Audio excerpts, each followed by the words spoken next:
It's hard hat time.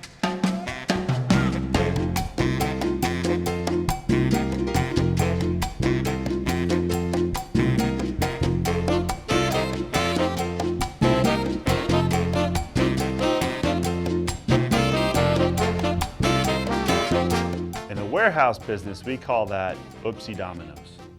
I just made that up.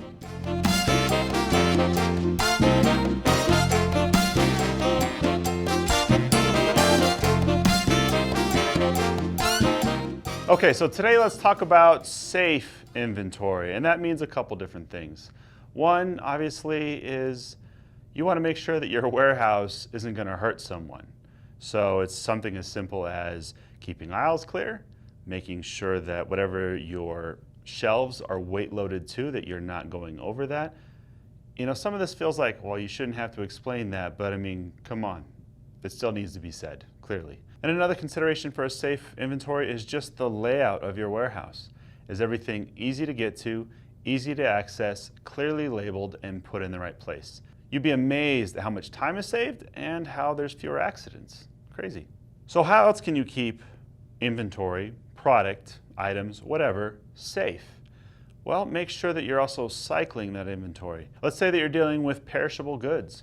You need to make sure that you're rotating that inventory and that stock as you receive it. So if A comes in and then a little bit later B comes in, you're not putting B in front of A.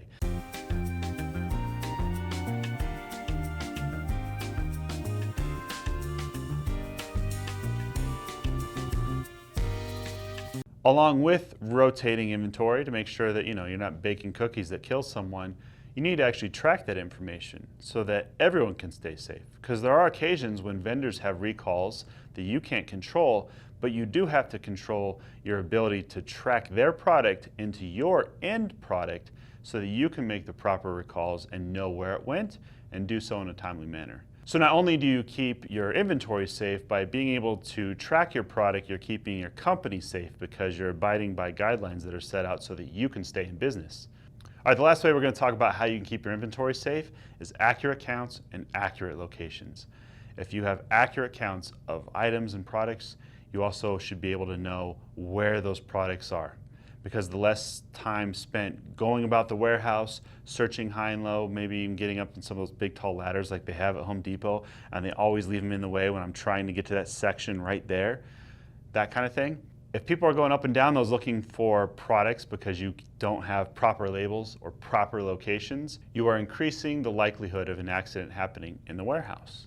Something as simple as accurate information and accurate locations can drastically cut back on that. Okay, so don't be like this guy.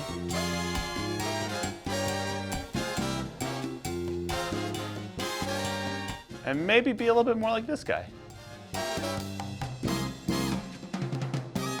But you don't have to be so nerdy about it. I'm James, this is Whiteboard Wednesday.